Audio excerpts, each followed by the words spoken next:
We're ready to get started on the committee of the whole meeting. Let me get this on. We're good.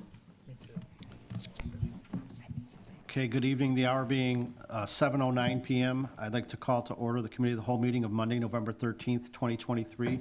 Bridget, can we have a roll call for the committee meeting, please? Trustee Ketchmark? Here. Trustee Cote? Here. Trustee Hendricks? Here. Trustee Niramatsu? Here. Trustee Gahuli? Here. Trustee Kaluzny? Here. And President Garvey. Here. Thank you. We have 3 items up for discussion on the committee of the whole. The first item is a discussion of a proposal for a community art exhibit, potentially in the summer of 2024. We have a memo. Kate, are you going to present any, or Emily? Sorry. I'll just briefly introduce 2 members from the Brookfield Artists Collective here that are just providing information about a proposal, an exciting event that they're going to add to their list of events that they're hosting in the village.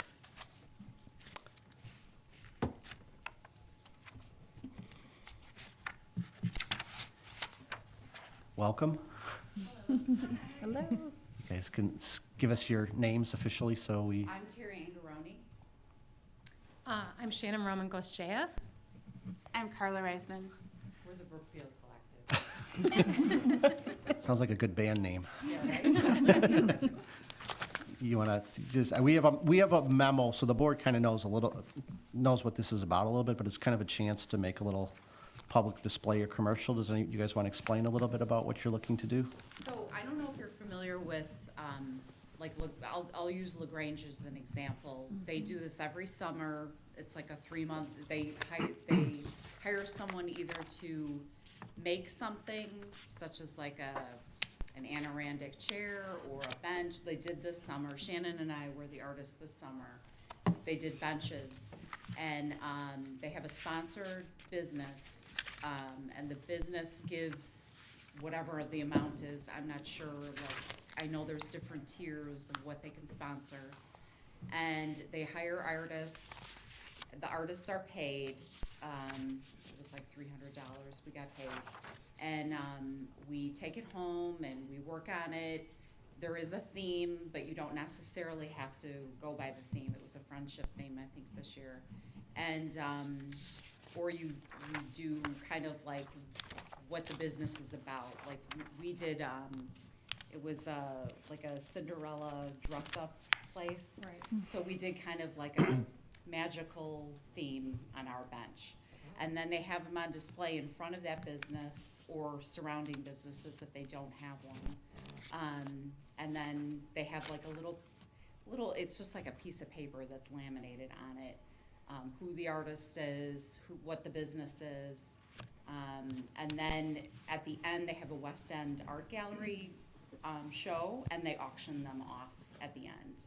And then also, so any piece they have too, they get them laminated, like spray painted, and that's at Douglas Auto Body Shop, and the artist drops them off there, and they do all the stuff. And they're linked, however, like in the street, there is a key lock, Sure. so they don't get stolen, all that kind of stuff. I don't know what the particulars are for that, but. And I know, staff, we have a right of way, we'll talk about, where they can be safely placed in the right of way and stuff. I mean, Yeah.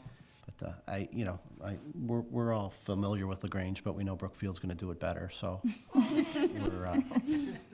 we're excited about it. And you picture this throughout, you're not just concentrated in one particular business district, throughout the entire village? Yeah, Correct. for sure. And there would be a map that would show where each of the different items would be as well to help drive foot traffic. Very exciting. And we're hoping to tie it into the Brookfield Fine Arts Festival that we also help coordinate, so we can auction it off at that time. And this time, obviously, if you've seen the memo, we're trying to make a rain barrel, so it'll be really beautiful and it'll keep with our green Very nice. beautification initiatives. Love it. Well, Katie's got a lot of pull everywhere. Questions or comments It from the looks like board? Trustee Ketchmark has a question. So will these all be on public property then, on the sidewalks, or?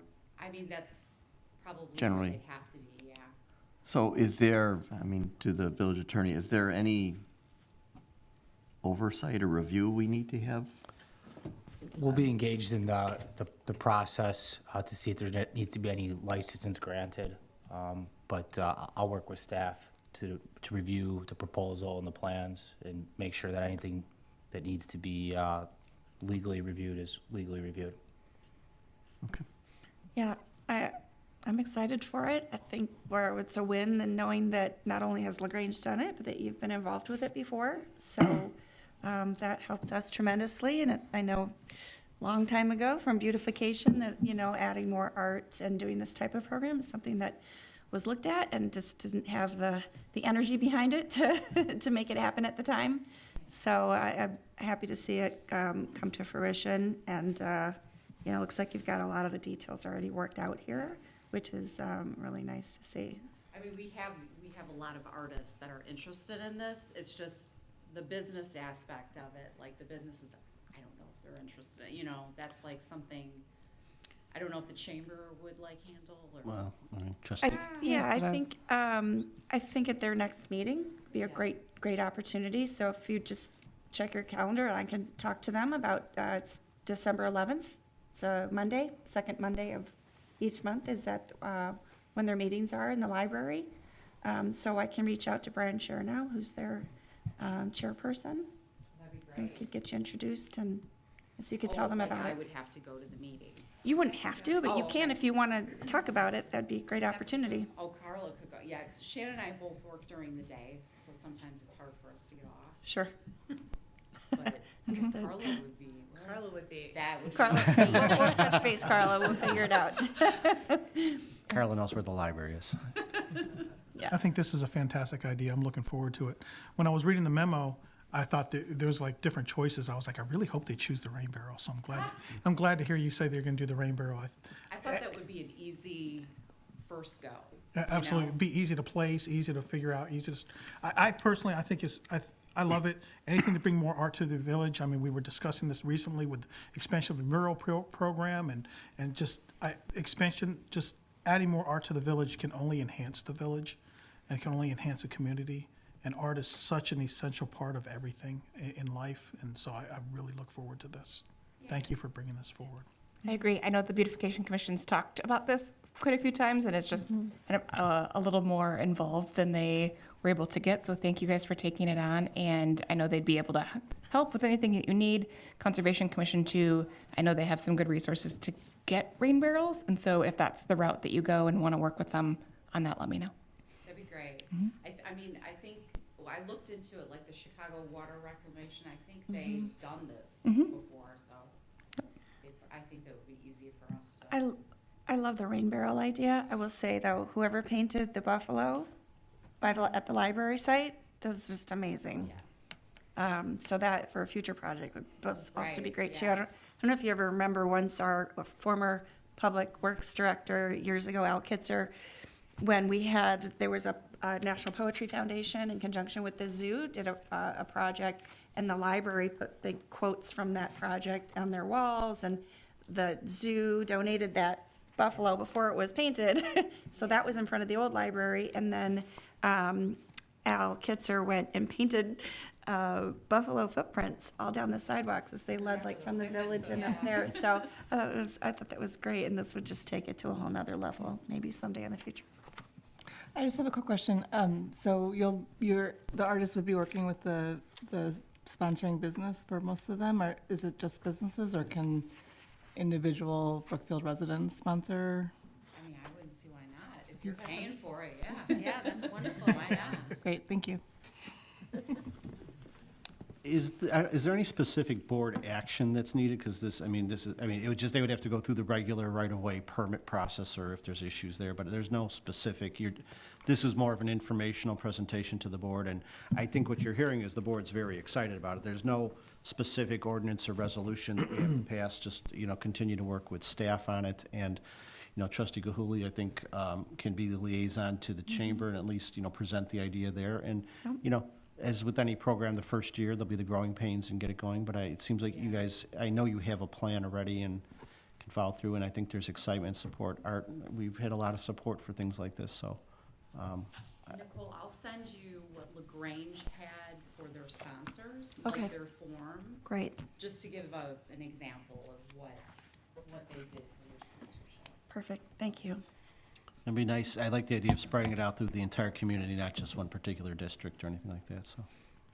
All right, well, thank you very much. I know you've put a lot of time and effort into this already, and, you know, I see, you know, the plan is to get it out there as early as June next year, so I know there's a lot of work to do, so thank you so much. Thank you. Appreciate it. Thank you. And I want to say thank you to Emily for helping us Yeah. pull this all together. Emily. Yay.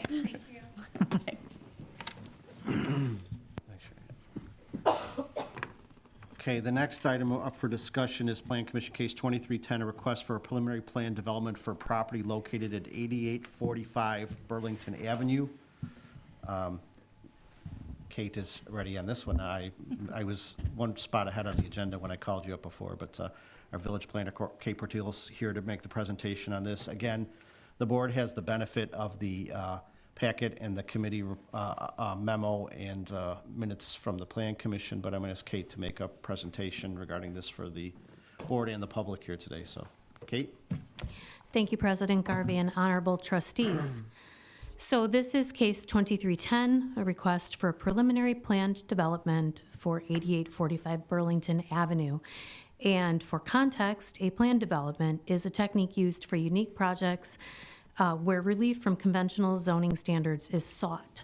So planned developments come before the board twice, the first time as a preliminary and the second time as a final. So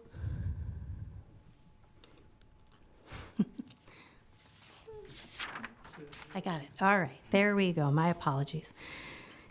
So the vacant building located at 8845 Burlington was purchased by Peter Hallius in May of 2022. This property is located in the SA 6 district, which is defined as a low-scale residential district intended to serve as a transition between station area zoning districts and single-family residential neighborhoods.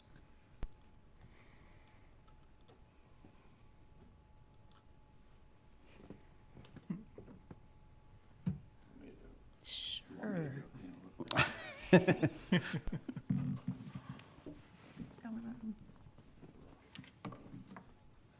need to change glasses again. Thank you, Tim. The applicant submitted a preliminary plan development in July. On August 24th, the Planning and Zoning Commission held a public hearing to consider the case, which is a request that includes relief from all setbacks, the impervious coverage of the lot, and other design requirements. The proposed project meets the parking requirements for the use in this district. And the Planning and Zoning Commissioners unanimously requested more project detail, and the public hearing was continued.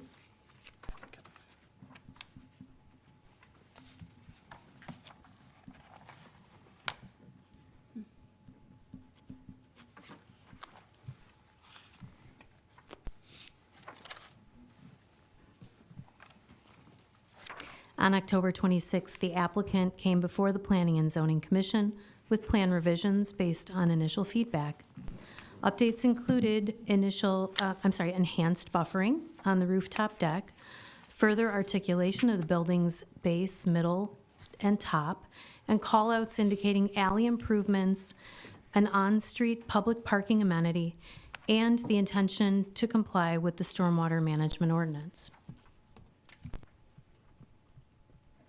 Yes, please. Sorry. Through public comment and commissioner deliberations, the blank walls on the enclosed parking garage were also identified as an aspect of the project where attention to facade was necessary. Next slide, please.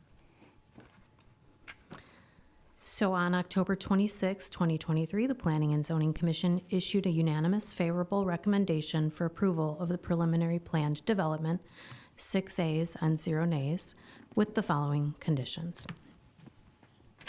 Bicycle storage and trash enclosure visually consistent with the garage doors. assuring that the rooftop mechanicals are out of view. On-street parking is public, not for Metro, not for reserved guests, public. The elimination of the 2 horizontal bands above and below the second-story windows to more clearly define the top, middle, and base. And adding visual interest to the east and west parking garage elevations. Should be another slide. Oh, I guess not. Should the preliminary plan development be approved by ordinance, the next step is to bring the final plan development application before the Planning and Zoning Commission at a public hearing. Then the case potentially comes to the committee and the board following that. That concludes my presentation. Thank you, Kate. Do any board members have questions of staff at this point? Just to clarify the next step, so it has to go back to planning and zoning after these recommendations are? Thank you for asking. So, in fact, the preliminary plan development is adopted by ordinance. These items can be represented in that ordinance, and then the applicant comes forward to the Planning and Zoning Commission for a new public hearing, and there are some requirements that are different for a final plan development application, which include some final engineering plans, final landscape plans, final elevations, development schedule, and so on. Okay, thank you. Kate, the applicant would still have to abide by all of our very thorough stormwater regulations, correct? That is correct, and they attested to that they intended to follow our stormwater ordinance. And given the information I have presented this evening, that would, they are aware that that will result in below-ground storage. The exact capacity has not been discussed, but we have calculations in our code that would need to be adhered to. I do have one more question. If we're allowing them to go to a 0-foot setback for the garage, how is that handled as far as construction and then maintenance of that facade? Would some sort of permission have to be gotten from the neighbor in order for ladders and equipment and construction workers to stand? That is a fair question. As we have not gotten to that stage, I would rely on numerous departments, including the building department, potentially the village attorney, and the village would proceed in such a way that took into account being neighborly and constructing in a way that was with the least amount of disruption. Thank you. Any other questions of staff from the board? I don't remember seeing it in there. Was, along with that, will there be a barrier in between with the neighbor? So there is, that's helpful. So above that enclosed parking garage, they have proposed fencing and landscaping all around that enclosed area. Other than that, there has not been a fence proposed to put along the property line, but could be. That would essentially be along the building, though that may, it's not required. Do we have the applicant here tonight? We do have the applicant here tonight if they wish to respond to any of these questions. And they're not required to. If anyone would like to come forward on behalf of the applicant and address the board, we welcome that. Appreciate you coming out tonight. All we ask is you just state your name for the record, please. Sure. Peter Hallius. Welcome. Ronald Very, project architect. Thanks. Just anything you want to address the board about? I mean, I know you've been sitting, you've been listening to the presentation. Anything you want to address the board about? Yeah, no, I think Kate did a pretty thorough job. We're here to entertain any questions that the board might have of us. As I indicated before, we get the Plan Commission minutes and the staff committee reports. We appreciate you coming out tonight. I just wasn't sure if there's any specific questions of the applicant. We appreciate you making yourself available. If any board members have any questions of the applicant? If I could just ask, is there anyone in the audience that wants to specifically comment on this project? I mean, there's going to be public comment still at the end of the meeting, but if there's anyone that has any specific comments at this point? Okay, hearing none, I don't think the board has any questions for you. One Sure. thing, just clarifying, so the parking deck, the parking garage setback that's a 0 setback on that to the alley? At the ground level, yes, sir.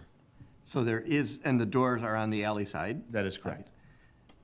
And the turning radius, that's doable for everyone getting in there? It is Because doable, yes, it is, yes.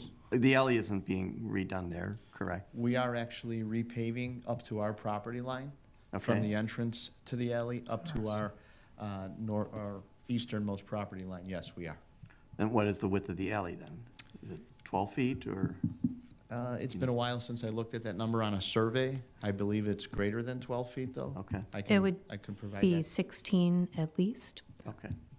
So the radius, though, turning in, that is all, It would be no different than turning into any other garage door located along that alley side. Once you make the turn into the parking area, after you get past the first set of spaces, it opens up other considerably. than all the garages aren't 0 setback. Some of them are setback and they have the little apron in between the alley. That's true, that's true. I do recall driving it myself personally. I think at least 1 or 2 are on the alley line. But yes, this will accommodate. By the time we go to the Department of Buildings, they'll be asking us to put a turning radius diagram on there. We just haven't been asked to do that Okay. yet, so, yeah. Thanks. Thank you. So the next step for the board would be a ordinance adopting or approving the preliminary plan development? That is correct. Okay. And would that be ready for our November 27th meeting? Yes, I'll have it ready. Okay. So what we do is we discuss these items tonight, give the chance for the board to review it. We've had a chance to review the packet already, but to get a chance to get public input. And then we would vote on the preliminary planned development ordinance at the November 27th meeting, at the village board meeting. You're welcome to come. You don't have to attend, but you could. The board would address it at that point. Great. Thank you very much. Appreciate you coming out tonight. Thank you all. Thank you. Thank you. Okay, the next item is discussion of Plan Commission Case 23-14. Excuse me, President Garvey, I'm sorry. I didn't have a question, but there was an item that I thought we ought to perhaps discuss before we're done with that case. Sure. The street parking. There's proposed street parking, angled street parking adjacent to the building. At some point, we need to decide whether that is going to be a part of this project. It's in the parkway, it is public property, and there has been some public objection to taking up that green space with additional parking spaces there. And the recommendation from the Planning and Zoning Commission was The recommendation was for the parking to be added in the public right-of-way with the understanding that it belongs to the village. So, I mean, the board's options are following the Planning Commission's recommendation or modifying in some way. I mean, if the village attorney's going to be preparing an ordinance and there's some concern about that, I guess it's something we should address now. I mean, Trustee Hendricks, do you have specific concerns about? Obviously, the Planning and Zoning Commission made a recommendation, but we're free to make modifications. Are you suggesting there should be a modification? My concern is that we're already we would be making a variance to decrease the impervious surface out there and essentially taking away any green space that's out there on that site. So to take away that parkway space where we could be putting in trees and we could be helping to soften that building, as well as having more impervious surface, it is concerning to me. And my thought was, or assumption was, I think the Planning and Zoning Commission was trying to weigh the, you know, the concerns about additional parking off, you know, parking in the neighborhood versus, and that the fact that stormwater detention would be required would make up for the impervious surface. I mean, it's a decision for the board to make. Do you want additional parking spaces or, and again, it's up to the board to decide, but we kind of need to get some direction for the drafting of the ordinance and have discussion on it, so. Question, is the requirement for the driveway that you said you would pave there, is that part of the, are they all green now? Would that have to be the permeable alley? There's not a requirement for that necessarily. How many more spaces, I'm sorry. 5 spaces. How many more spaces is it adding than if you could just park normally on the street? Are you not allowed to park on the street there currently? That's a great question that I believe there's on-street parking, but I was not prepared to speak to the difference in how many It's spaces. generally double. You put angled parking in, you'll get roughly double the number of spaces than if you park parallel. Okay. I noticed this isn't exactly a 45-degree angle. It looks more like but I still think it's probably double. So they're fitting, I think, 5 spots there. You probably fit 2 or 3 if you were parallel parking. I would agree, yes. But again, looking at the drawing, I'm assuming this is a standard width sidewalk? Would it be a 5-foot width sidewalk there? On Forest, Right. I believe it's 5 feet. And there, I mean, the pavement goes right up to the curb, right up to the sidewalk? The parking spaces, you mean? Right. Well, there's a wheel stop eventually, but yes, the nose of the vehicle would basically be just plumbed up from the edge of the sidewalk. So that's hanging over, though. That's probably hanging over the sidewalk at least a foot, no? No. If we have no buffer in there? No, the nose of the vehicle would plumb straight up from the edge of the sidewalk. It would not eclipse it. So you'd have the parking stop that far off? It would be set back from the edge of the walkway itself. So how does that get plowed? We've mean, if not you- been asked that question yet. Okay. It just seems, I mean, I think we've had this discussion with different things in the past, and actually, I think we talked about a little bit on the Windermere project with the parking off the alley, where we were concerned to having some sort of buffer in between the curb and the parking, so you didn't have the cars nosing right into it. Yeah. So- And I assumed that was the case, that, you know, if the board did grant this provision for this parking, that the nose of the cars would not be encroaching the 5-foot sidewalk. I mean, that's not something that we could have, so I assumed the parking blocks would be set so they're not encroaching. And then in terms of snow removal and other issues, I mean, that will be a issue for the property owners to deal with, but, I mean, I hope that's the case, that it's assumed that the cars would not encroach the sidewalk if we Why would allow it be property owners if that's the public parking? Well, I guess my point is, you couldn't have any sort of buffer in there of, you know, a couple feet in between the curb and the parking area? I don't think there's enough length for that space They have at the that angled point. parking? Yeah. Wouldn't this be similar to the angled parking on Grand? Wait, cars park there now? There's no. Other than you have a space. wider sidewalk? Oh, okay.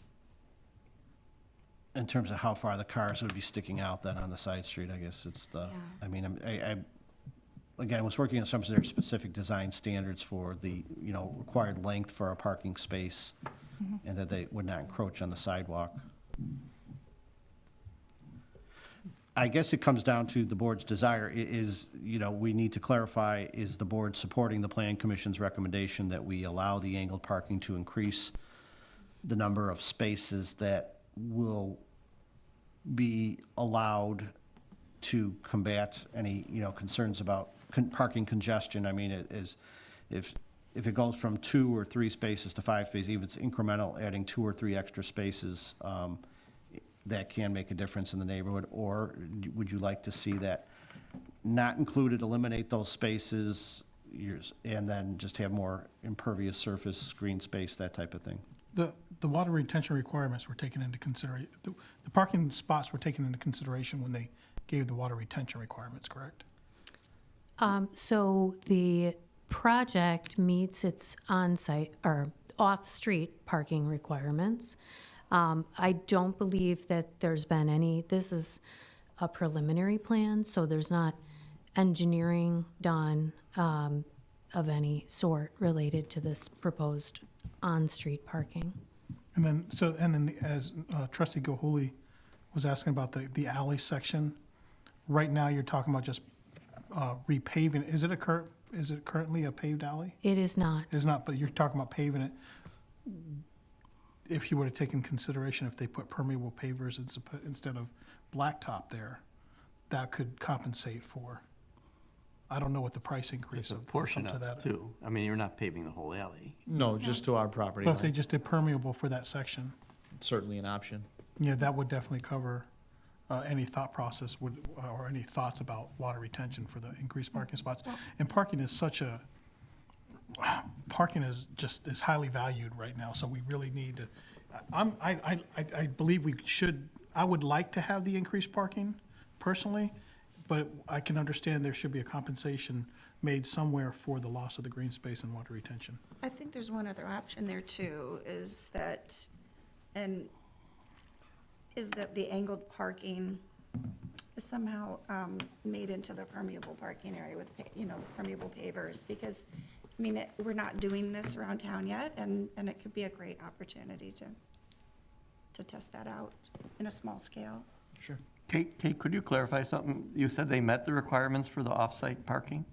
Off-street off-street parking? parking. Yes. So in SA 6, the requirement per dwelling unit is 1.25 spaces. And what they've proposed for that parking garage are the spaces as shown, and they do receive one parking space credit for the bicycle parking shown there. So they've met the requirements. What they're showing on Forest has nothing to do with them meeting their parking requirements for So the why are we doing that? proposed dwelling units. The petitioner brought this forward. So why couldn't you do the parallel parking? I mean, you have 5 spots on it now, and it looks like, I mean, it's not going the whole way. Why couldn't you do the parallel parking along the curb, yet leave some sort of buffer in between there? Still cutting into the parkway? You still cut into the parkway, Yeah, but we can do that. 50% Sure, less. I mean, we just looked at it as a bonus to the village, really, for adjacent business owners. The and problem with that whatnot. is you're cutting into the parkway, you're only going to have like 2 parking spots. well, it's not going, No, I mean, looking if they cut into the same area that they're showing now, you're gonna lose the green space for 2 parking spaces? You could just, what I'm looking at is right now, it looks like it goes about 60% of the way. The parking does not go the whole length of the property. Is there a hydrant or something there? Is there parking all the way to the corner, or no? I don't know. No? Well, I'm saying if you go It's okay. parking to the corner, parallel parking, you could still keep some sort of, I don't know why did they stop? Why did you stop? I think they might be responding. Remember the last development proposal we had, our parking was a big issue, and the concern then was the developer wasn't proposing enough off-street parking spots for that proposed project, and the neighbors were concerned about introducing cars on the street in front of their units. And so I think that what these gentlemen are trying to do is find parking where it's at all reasonably allowable. Yes, there's a trade-off of losing green space, but if we, decision has to be made is what's more important, the green space, if they're willing to do permeable paving, I think that compensates for much of the detrimental effect of the loss of green space, and then not trying to do as much as possible to keep the parking in and around the site. Yes, the spots on the parkway at Forest would be public parking, but really it'd be for their patrons is what would be parking. I think the additional parking is great, and there's trees on the roof, which is awesome. So the additional green space on the amenity on the roof, I think is wonderful, and providing an extra visual point around the perimeter. So I think that additional parking is great, and thank you for meeting the stormwater requirements. I completely agree with trustee Kaluzny. I'm in favor of the increased parking. I think that's and it's I think beneficial. the increased parking can work, but I would like to see us look at the parallel parking. That's gonna be a mess there. Putting in the parking stops there, When it snows, you're gonna have 5 feet of snow that never gets plowed. It's not like you're gonna move the parking stops in there. If you did it parallel parking, you did it the whole way, you keep some green space in there. You're adding 5 parking spots that aren't needed per the code, that you meet the requirements per, your indoor parking.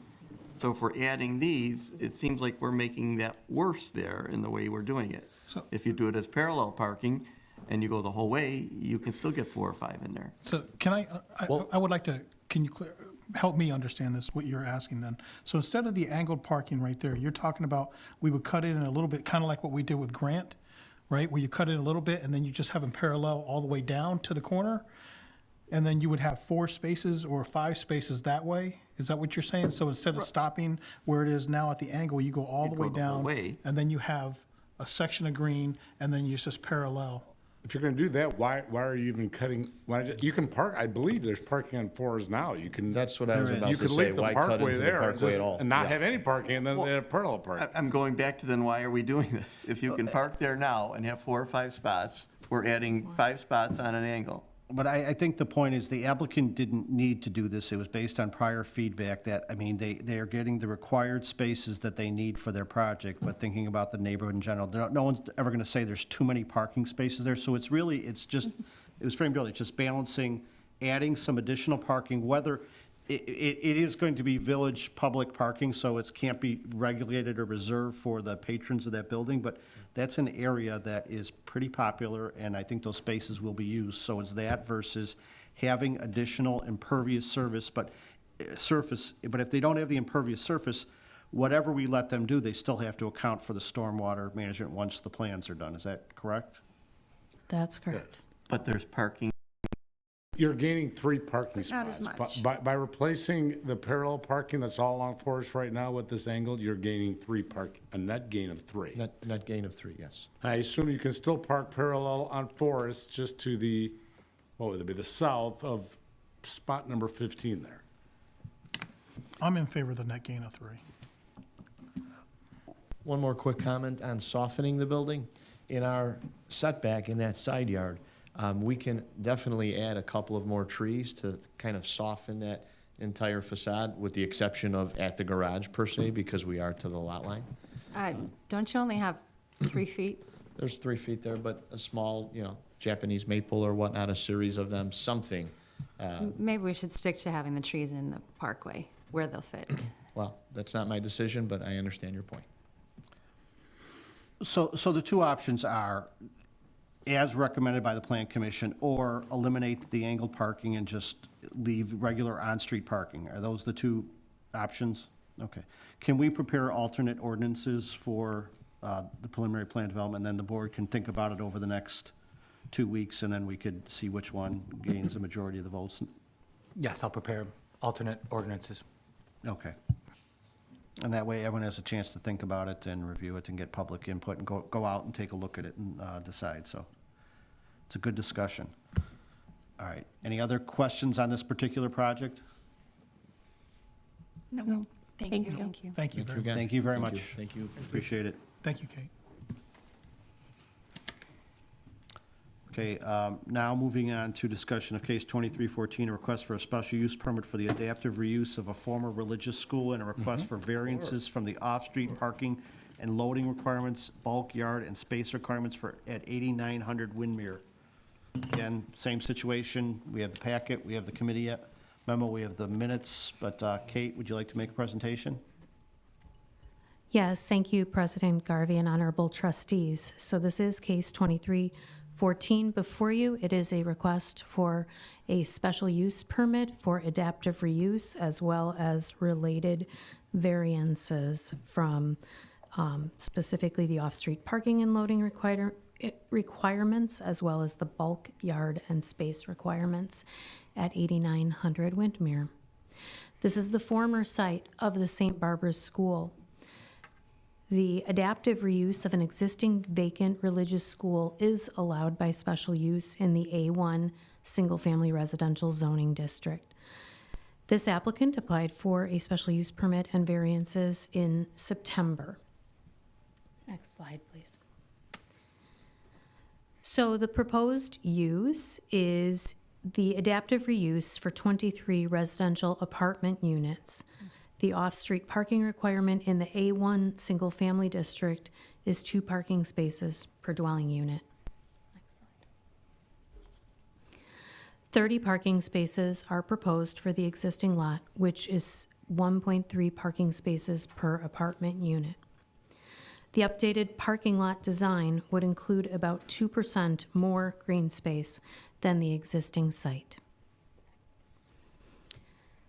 The proposed interior layout speaks to no exterior additions to the building, and instead, what is being proposed are 7 units on the lower level and 8 dwelling units each on the second and third floors.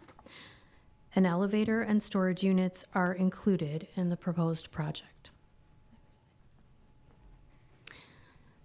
At the October 26th Planning and Zoning Commission meeting, some commissioners spoke of the hardship being self-created, but the majority of the commissioners spoke to the hardships being related to the site itself. Was that the end?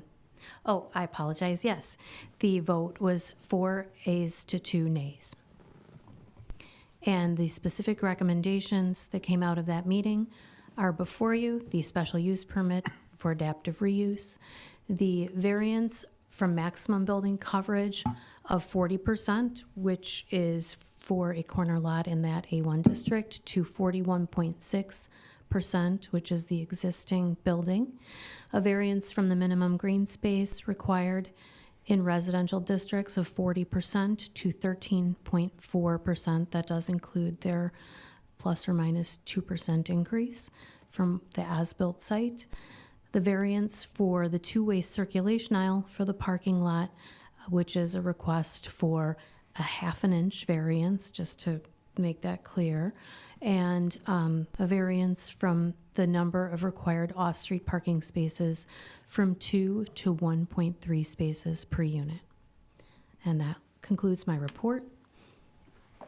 Thank you, Kate. Questions from the board for staff?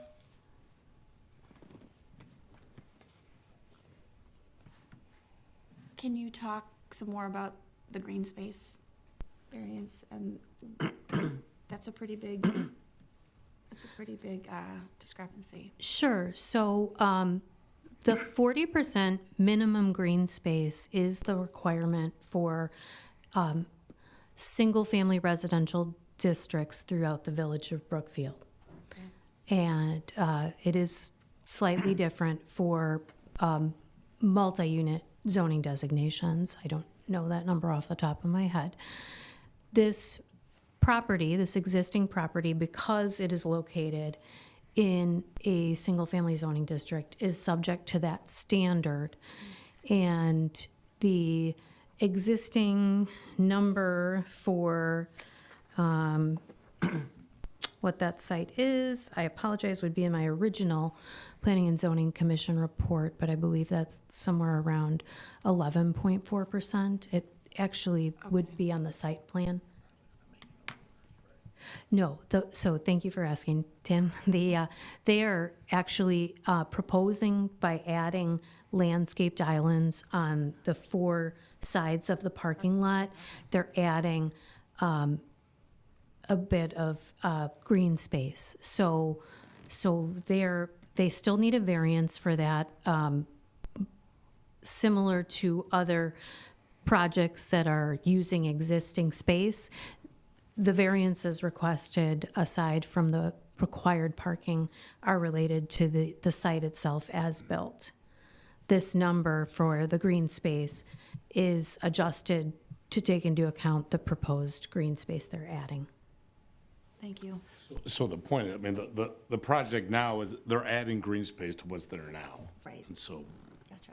It's they're because not of the- exacerbating the. Right, it's just the zoning issue for. So items 2 and 3 are both based on the existing building. I mean, they're not adding anything to decrease the minimum green space or the building coverage. That is correct. Okay. Other questions from the board?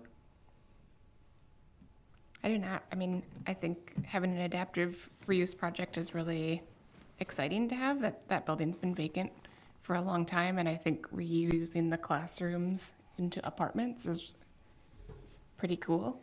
I am glad they're adding green space, so that's great. It adds to the impervious surface, or adds to the permeable surface. I don't have any questions, except I'm just curious a little bit more about the why it wasn't a hardship, or what the nays, and understanding that a little bit more clearly. I read through the packet, I read through the conversation, but I couldn't quite understand where the issue was there.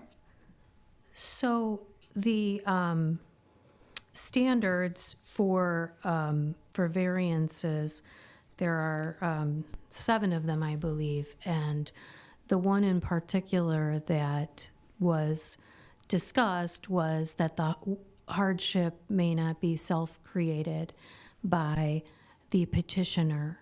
And the commissioners who spoke to that being self-created made that statement, as I understand it, based on the number of units that the developer is proposing. The commissioners who spoke to that hardship not being self-created spoke to the site itself posing those challenges. For example, one commissioner spoke and provided some historical context about other developers having previously entertained redevelopment of this, redevelopment of the site. And so I hope that sheds some light on the difference of opinions on that. Thank you.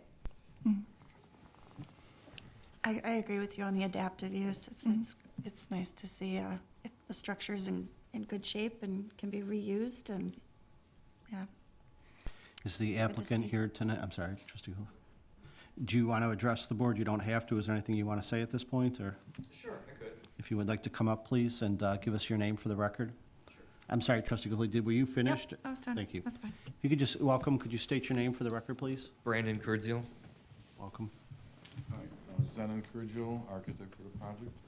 Anything you want to, you don't, there's nothing you have to say, but something you want to address the board? You've heard some of the comments, any statements or anything, information you want to add? So we're open to suggestions. We did add those 4 islands for additional green space. 3 of the islands could be used to add additional parking, not the one by the dumpster, but the other 3. So that could add additional 3 more spaces.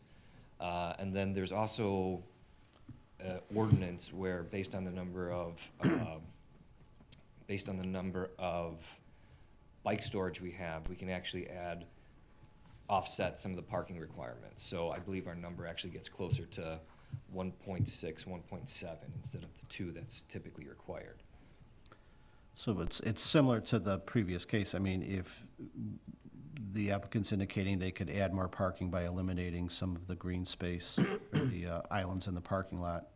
So, I mean, it's, again, the pleasure of the board to talk about, what the trade-off they want. We're aware of the bike credits and how that could fit in, but we appreciate you being creative and offering options, but how does, I'm, again, looking for, ideas from the board, how you feel about if there's concerns about the 1.3, and would you rather they add more spaces in the lot and remove some of the islands? I mean, One of the commissioners at the Plan Commission meeting, actually one of the nay votes, did point out that when the station area districts were designed, created,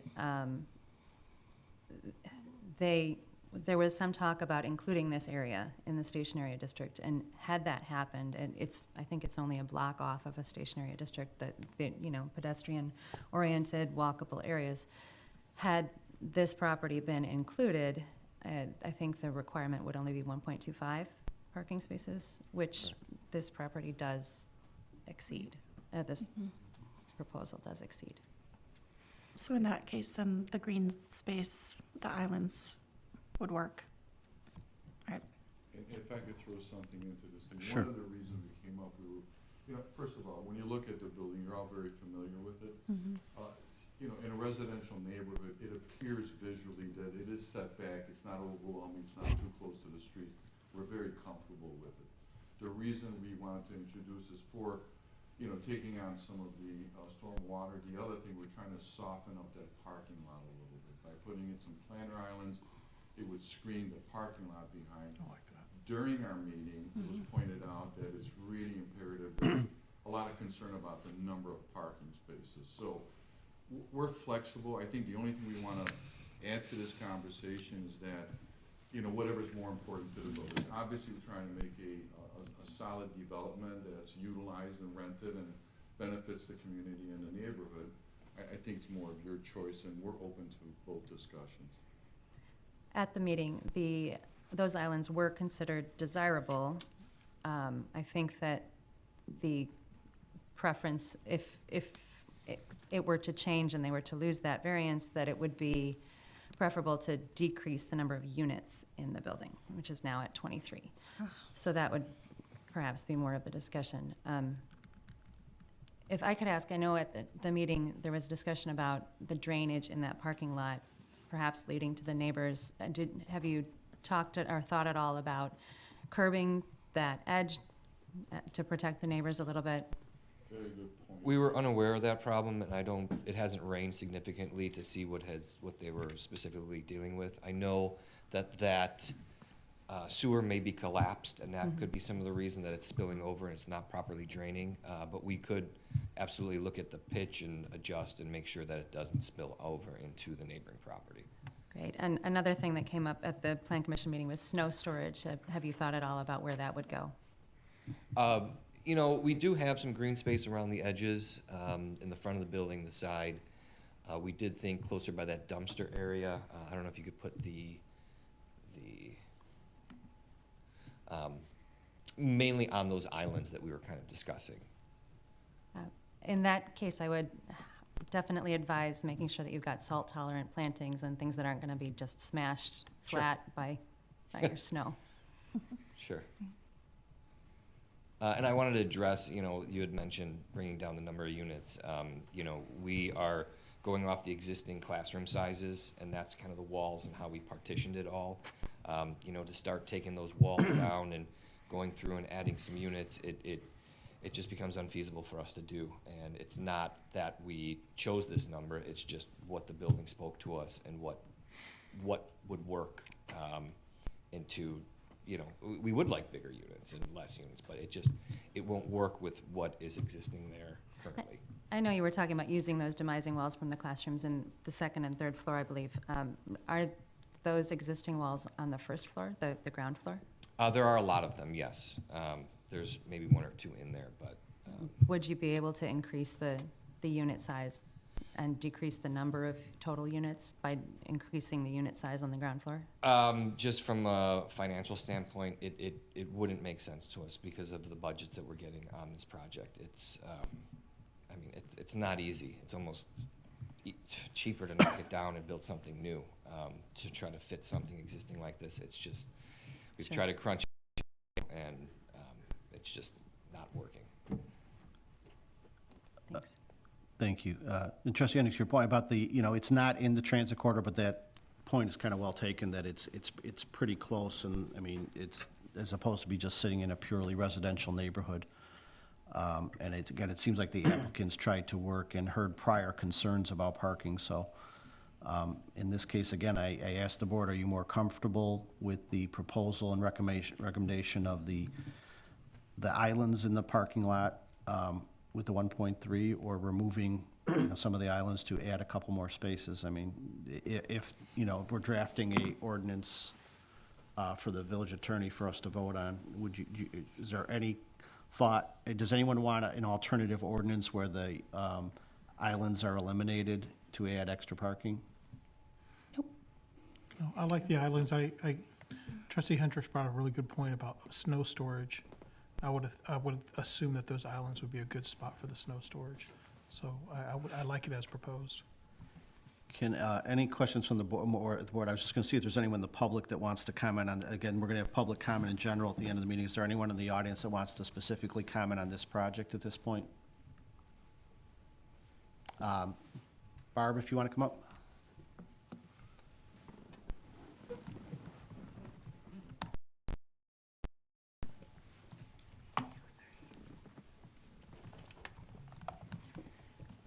Hi, Barbara Dom, 4513 Park.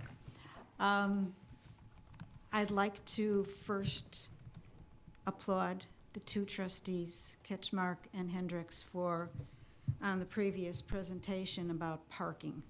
And I think the village should always be concerned about parking for anything that's being built.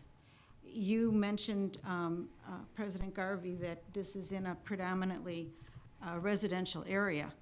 I think it's very important that you provide as much off-street parking as possible. Otherwise, those cars are going to be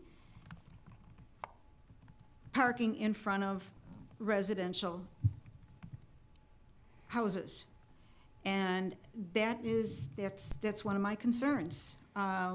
We're always giving, or I shouldn't say always, but quite frequently, we're giving variances for parking. I want to see who has a 1.2 car. What does a 2.2 car look like? If you're going to have a 3-bedroom apartment by any chance, you're going to have 2 cars and maybe most likely 3. And just that it's walking distance to the Metro doesn't mean anything, because it isn't walking distance to any major grocery stores. So people are going to have the vehicles. And I think it's very important that you consider it. As far as having, we don't know how much snow we're going to have. We may only have 2 inches of snow all winter long. But then again, we might have 12 feet of snow. A couple islands is not going to take care of all of that snow, not in that size parking lot.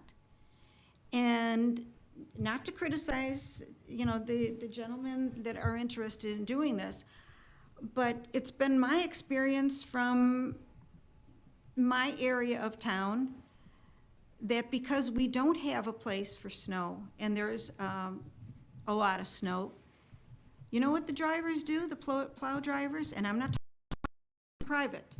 And my husband was not one of them that did it.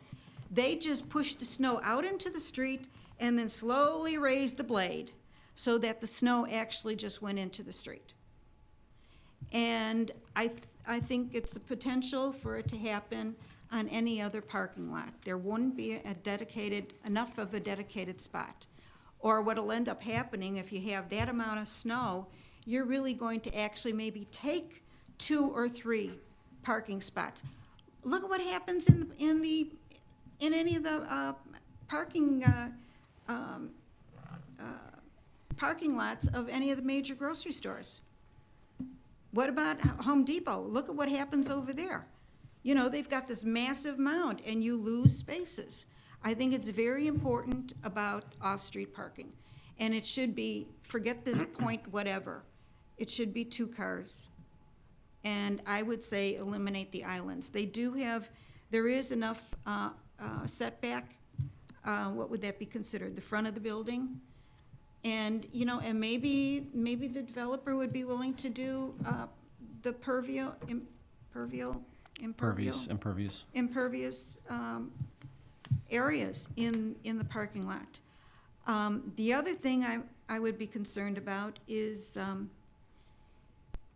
not Brookfield itself, but the surrounding areas had an awful lot of flooding this summer. What are they doing to ensure that that first floor would not flood when you're going to have tenants living down there? What are they doing to guarantee? Because otherwise, if there's flooding and now you have X number of tenants living down there, then what? Now they're looking to, various communities to help them out. Not that these wouldn't help. Of course they would help. But where did it start from? It started from a developer wanting to make the maximum use out of a building, basically for profits. You know, years ago, and this is before, I would say probably any of you, maybe Kit Ketchmark would have been on the board.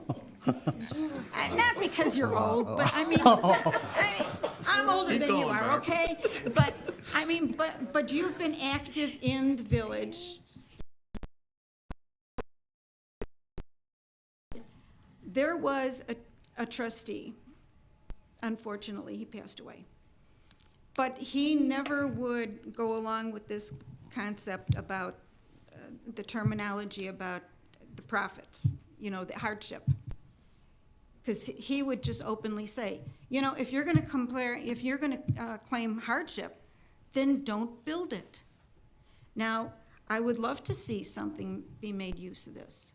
Definitely. Get it on the taxpayer, on the property tax rolls, and this way all of the town benefits. But I really think that we need to carefully look and review how it's being done. You know, with having to go around because of waiting a month for, you know, the crossing to open up. So I went down. It feels like it's 2 years. But, you know, recently I had to go down, one of the streets where one of those questionable buildings was built with having a variance for on-street parking. And those cars are parked bumper to bumper to bumper. Now, I don't drive down that street often.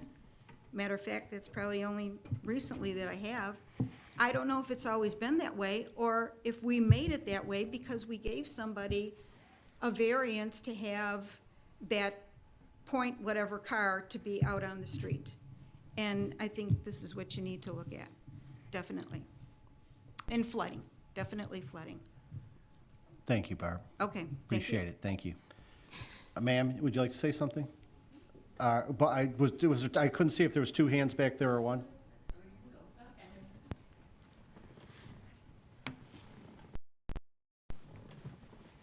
Good evening. Again, if you could just state your name for the record, please. Yeah, of course. My name is Kira Lesson. I am, my family lives at 3928 Prairie Avenue, so we're next door neighbors to the Windermere building. My parents couldn't come today, so I'm here instead. I'm here also to encourage you to place yourself in the perspective of myself and my neighbors of this building as you consider the variance of this parking lot and the building as well. The reason why I strongly oppose this variance is for a number of reasons.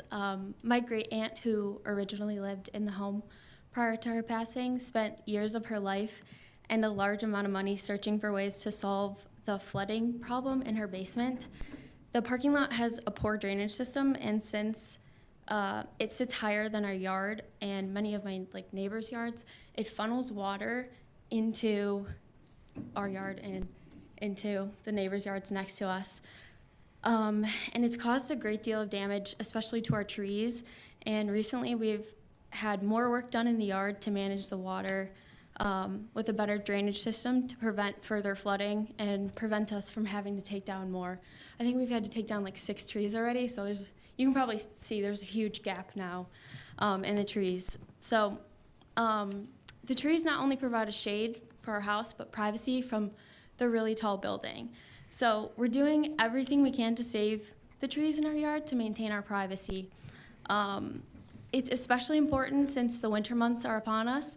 We have already questioned whether the snow will be placed, where the snow will be placed when the parking lot is plowed.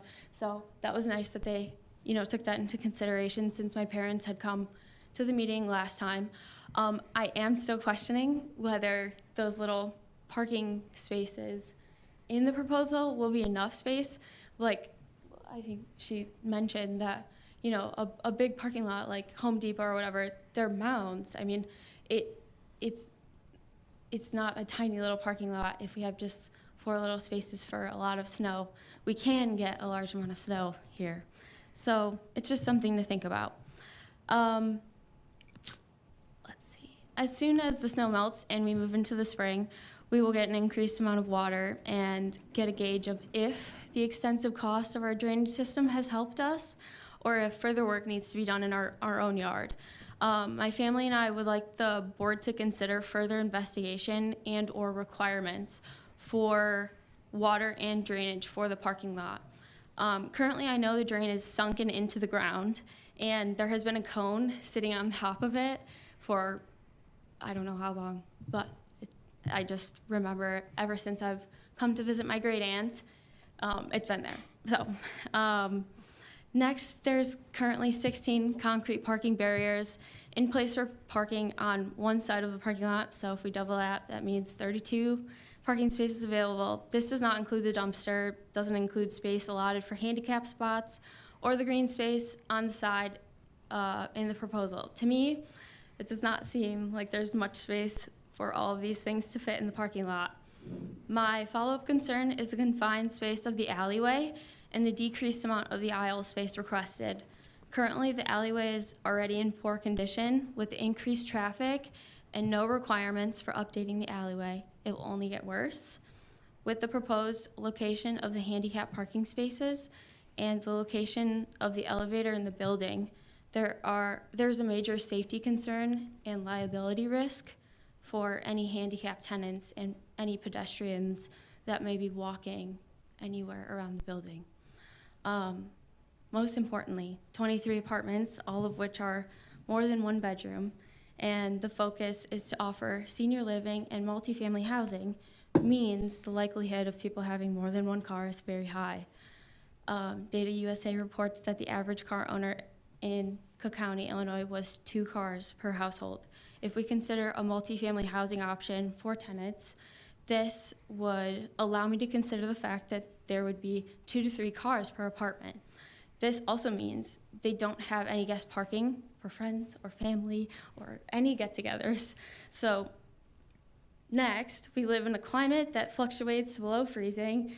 In winters, though, we get enormous amounts of snow. I know that biking and the train is a sustainable and climate-positive action that the board is thinking to consider.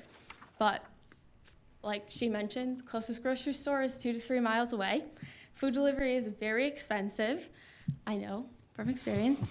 And not everyone can afford to have their groceries delivered for their family every week. So, yeah, unfortunately, I believe that allowing 1.3 parking spots for each apartment, which I don't know anyone who has 1.3 cars, may result in our street becoming even more congested. For example, like Vernon Avenue or Sunnyside Avenue, which is like 1 and 2 blocks over, or like she mentioned too, like driving around here I almost got hit on the way here because of it being closed. And I mean, yeah, I don't normally drive down these side streets just because I normally go straight across, but yeah, I don't know. There are a lot of cars on the street, and it turns everything into a one-way. And now that there are so many cars on the side streets, it's a lot. So those streets are hard to drive down with cars being parked on both sides of the street. It's turned into a one-lane road, which is a safety concern and dangerous for potential tenants, pedestrians, children, and church members across the way. In Brookfield, we have limited parking spaces throughout the town. We learned recently that the same builder was given an approval for another building close by for the same scenario. More apartments, less parking spaces. This previous project, from what I was aware of, is incomplete, so we may not be getting the true effect of what the parking situation may be yet. So approving this variance without the outcome of the previous project and this combined project, it's a risk. So especially with the church members consistently filling the parking spot and Prairie each Sunday still. In conclusion, as a neighbor who is not only concerned about upholding the quality and maintaining property value of the area, overcrowding is always a safety issue, especially when adding cars in the mix. And overall, this process is difficult for myself and my family because We would prefer a building that is not vacant. My family and I are all for repurposing a building, and sustainable solutions, of course. As long as the tenants and their well-being are factored in. I'm a nurse, so it's in my nature. It is heavily concerning to me when I hear about the possibility of asbestos or a decrease in lighting or borrowed lighting and minimal or like a decrease in green space. In a perfect world, like 14 apartments and 28 like parking spaces would be so much more feasible, but I know, a builder might not always be able to make that happen. And 23 is way too many.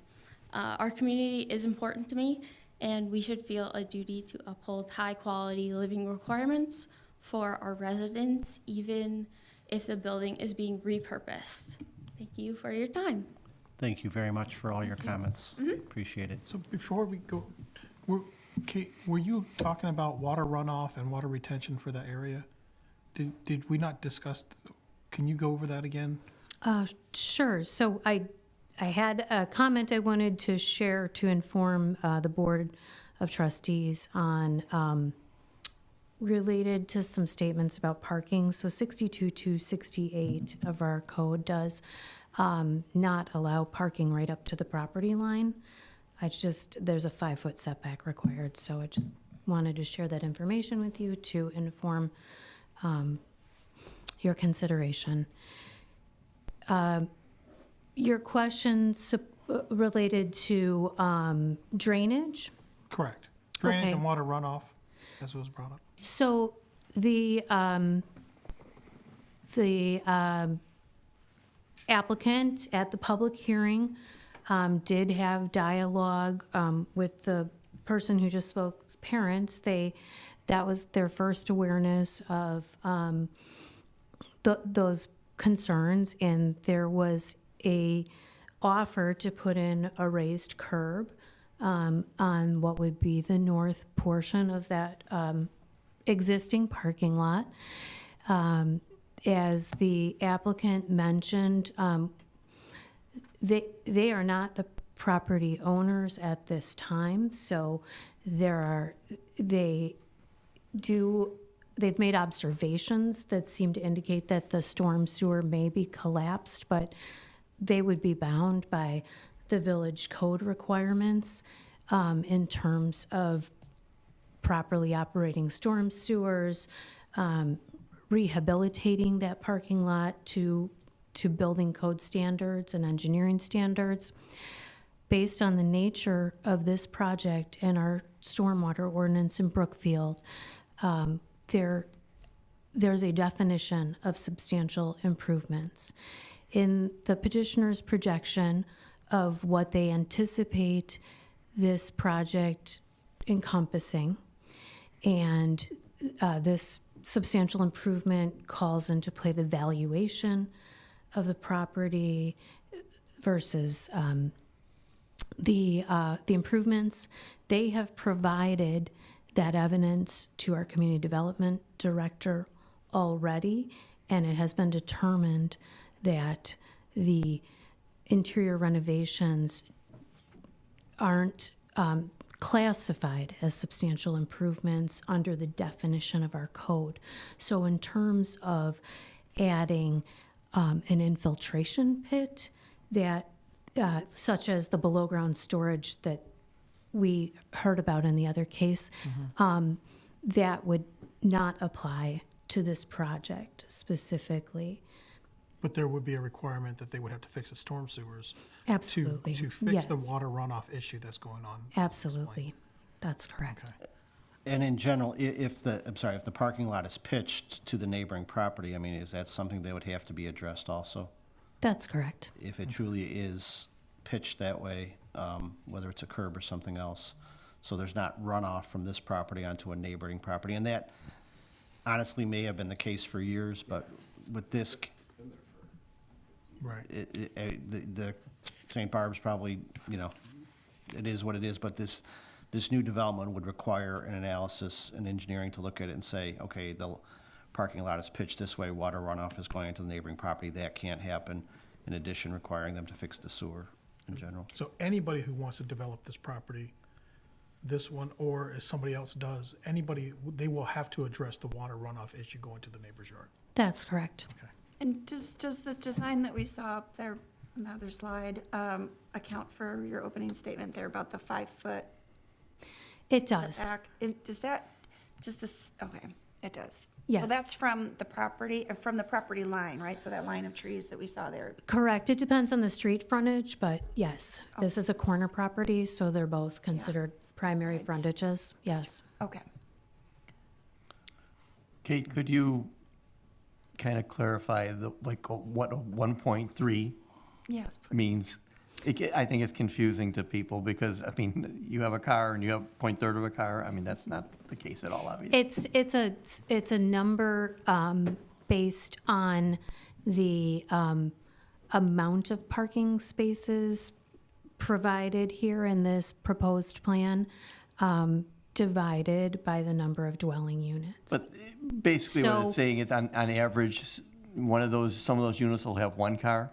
Some of those units will have 2 cars. Right. Yes. You know, it's an average what they have found across the board that leads to the 1.3.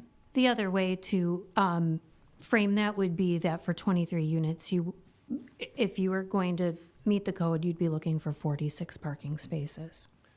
But yes, it's taken as the aggregate, that there's some units, that, yeah, there probably will be 2 people with 2 cars, but there'll also be some units that'll have 1 car, you know? So all these parking requirements, not just in Brookfield, but everywhere, is all premised on an aggregate look at a reasonable mix of expected types of families or people that will be living there. It's not based on a per unit, it's based on per unit, but it takes It's an the average over the aggregate of the total number of units. But does that average include guest parking? In this case, I'm sure the allocation Our is built code doesn't built into there. account for that in our off-street parking requirements in any sort of way for residential properties of any type. Well, even in that light, with residential properties, single-family residential, is there any required off-street parking required for residential properties? 2 spaces per unit, So, Guest parking. but no guest parking. so a residential property is required to have 2 off-street parking spaces? Yes, it is, Okay. officially. I think something else that we just heard from one of the residents was that there's a privacy concern. And so far, they've been handling it by planting trees that are not surviving, maybe because of salt or who knows. But could we add a condition to add a privacy fence to that property line or adjacent to it in order to give the neighbors some privacy from the headlights that are almost certainly shining straight into their house? Trustee Hendricks, it's my understanding that the property owner has recently installed a privacy fence. And that's right. our current code does not allow back-to-back fences. Right. And who are the trees, the neighboring property owners? Right, the trees that we see there are not on the 8,900 Windmere Properties parcel. There was another person in the audience, I think. Yes, ma'am, if you would like to come up, please.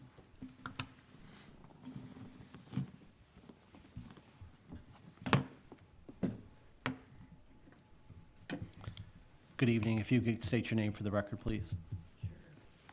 I'm Gail Barron. I live at 3929 Prairie, across the street from the school.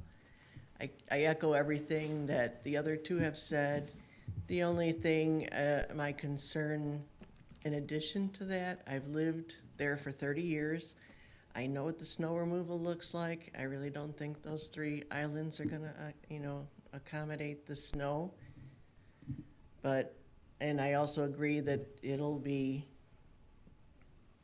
kind of, the plow will be lifted up a little bit. It's gonna be a mess there. And if you're gonna agree that there's probably gonna be 2 spots, 2 cars per person, That means there's gonna be 16 spots out on Prairie. We've got the other property on Windermere that's gonna take, I think there's only 5 spots allowed for that property. I know that's gonna, that's gonna be taking up space just a block away. People are gonna be parking all over the place, so that's my concern. And along with that is the, not that I don't want the parking lot to be lit enough for the people that live there, but is it gonna be like a stadium, lighting that's gonna bother the neighbors next door and the people across the street and the neighbors on the other end of the alley? I do want everyone to be safe. I don't wanna say that I don't want any lighting there, but is it gonna be lit up like a, I don't know. I have no idea. Okay, can you address the lighting standards and how that would be addressed through the village code? Lighting is covered in our village code, and there's very prescriptive requirements. I believe that at the public hearing, the petitioner offered to use downlighting as much as possible, and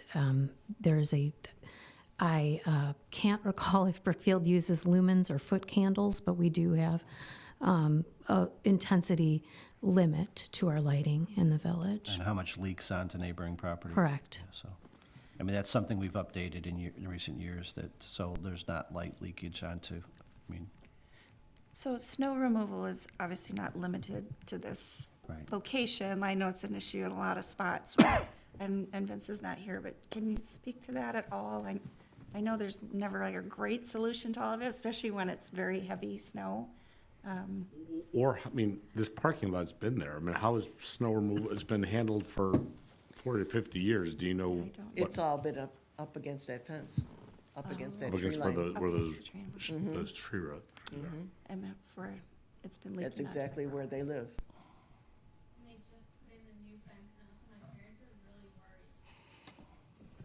For damage, yeah.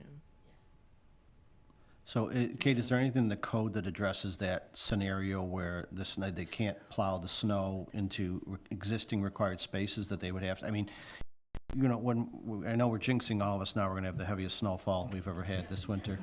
But even what the village does in scenarios is, when you can't plow it, you have to haul it away and take it, remove it or something like this. Unfortunately, I'm not well-informed on our code related to snow removal. It's not found in the zoning code to the best of my knowledge or understanding. I would But is there But yeah, something, for I would instance, if it- mention that the petitioner at the public hearing did express a willingness to remove that monument sign. I am just pointing out another green space location on that site. Yeah, and the bottom line is the property owner will be, as any property owner will, if we know of a problem, you can't store your snow on other people's property, so if that's happening, we will deal with it, and we'll. or even storing it on required parking spaces. Correct. You So- can't, that's not per code either. So in other words, if there's heavy snow and they plow it into some of the spaces they won't be meeting their parking requirements at that point. Correct. And as Trustee Gooley, this isn't the only property that came up. This is really kind of the first times I recall that we're trying to deal with snow removal because it snows every year here and every property has, including the, single-family homes on their aprons in the garage and the multifamily apartment buildings all have the same issue of it. So it's, this specific property, there's a required number of spaces, so if we find that they're not meeting their existing space requirement because of snow, we could require them to move the snow, I assume. Correct. That As would with be any code property. enforcement, that's correct. Yes. And it sounds like it will just require a combination of solutions with the repaving, so it's not pitching, putting a little bit higher of a curb and barrier so it doesn't melt as much, and then not being able to put it up against the fence line and not being able to take up the spot. So they'll just have to figure out a different solution that doesn't break any of those. And who do we call when Rules. that happens? The code department? I'll give you the Public Works Director's cell phone. Okay, I'll be happy to take it. Oh, believe me, I'll be happy to take it. Click. We do have a code enforcement officer, and that's, Okay, thank you. Did you have anything else, ma'am? I'm sorry. Any other public comment at this point? Okay. Again, so the process would be to put this up for 2 weeks from tonight, the 27th, for the board to think about it, to get further input. I know we're all familiar with the site. If anyone wants to go visit the site, like I know many of us do, and take into account the recommendation from Plan Commission, the staff report, and the public comment we got tonight, and we'll have a discussion and vote on the 27th. President Garvey, one additional question for the petitioners. I mean, it was asked about reducing the number of units, and you mentioned moving walls and all that. What if you simply reduce the number of units and have some of those other areas as common areas inside? Well, I know you don't want to hear about profits or feasibility on, you know, from my understanding, we're the third group that's tried to make this work. We're working with what we have here, and just based on the numbers, everybody knows construction costs have gone through the roof. Everything has gone crazy. We need every single unit we possibly can to make this thing work. Thank you. Thanks. Any other questions or comments on the board on this case? One last question for Kate, actually. Wouldn't the current property owner be required to fix that sewer? I don't know that, Yes. Yes. This is the first I've ever heard that. Because if their there's a neighbor, collapsed if they're sewer having main. water run into their house and causing property damage on their house because that sewer is not functioning, the current property owner should fix that sewer, in my Correct. personal opinion. so we operate on a complaint-driven basis, and I don't know that we've had formal complaints lodged. Okay, but I'm we can not use able to- tonight's, Yes. we can use the young lady's statement tonight to have that looked at. And that could be at least addressed through the buyer seller if they choose to buy the property, that type of thing. Because if something's going to happen, if there is a collapse sewer, the sooner it's fixed, the better. If it's the current owner, Yeah, that should be addressed. Yep. That but, should be, they shouldn't have to deal with that as the neighbor. okay. So, all right, so we'll put this up in 2 weeks. Okay. That ends the items we have on our regular business for the committee of the whole. I'll once again open up to general public comment. Is there anyone on this side with any public comment? Is there anybody on this side? Okay, is there any need for executive session, Tim? No. Okay. There being no executive session, I'd entertain a motion to adjourn the committee of the whole meeting at 8:36. So moved. Second. The motion was made by trustee Cote, second by trustee Kaluzny. Roll call, please. Trustee Ketchler? Aye. Trustee Cote? Aye. Trustee Hendricks? Aye. Trustee Niramatsu? Aye. Trustee Gahuli? Aye. Trustee Kaluza? Aye. Okay, we're adjourned at 8:36 PM. Thank you for coming, everybody.